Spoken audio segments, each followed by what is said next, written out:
Fibroids are benign growths in the uterus. You can have one or you can have many. They can be of various sizes.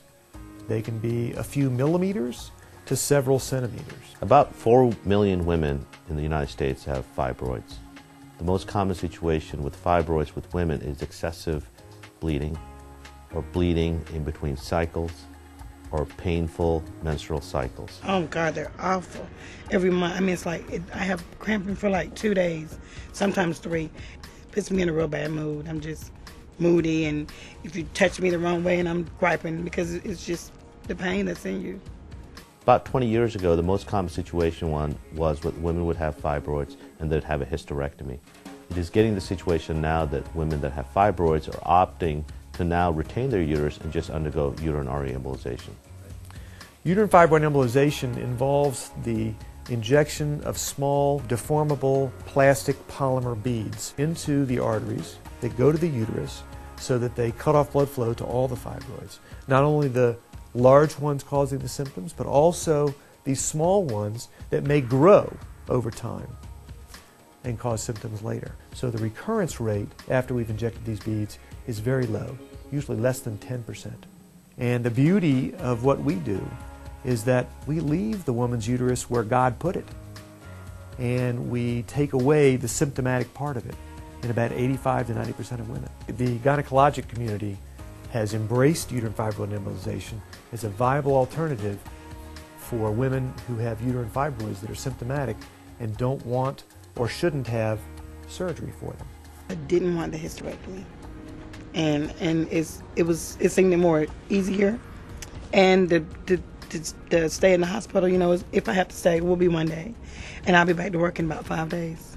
Fibroids are prevalent in all populations, but it has a higher prevalence in the African American community.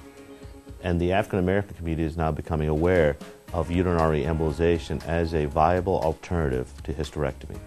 My doctor had told me that it was mostly common in African American women. I have a couple of friends that are having these same problems, and one of my friends told me that if it comes out good for me, that she wants to try it. The women are very satisfied. They feel that, one, they've retained their uterus.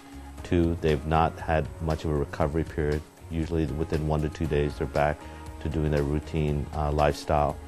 And 3, all of them see a significant impact on their menstrual cycle in terms of the flow. And they're very happy with the results. I'm actually looking forward to it.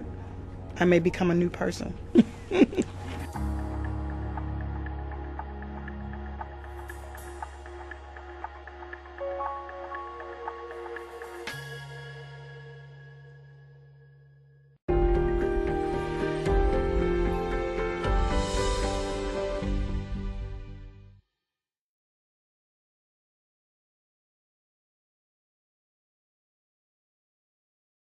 When women consider having a uterine fibroid embolization, they need to be aware that the blood flow to the ovaries is affected as well as the blood flow to the fibroids. We want to cut out blood flow to the fibroids, but we don't necessarily want to cut blood flow to the ovaries. What might that cause? Depending on the patient's age at the time the procedure is done, it might cause the ovaries to prematurely stop working, which would mean that the patient would go into menopause. That is more likely to happen when women are over the age of 45 than under the age of 45. And so that's an important consideration.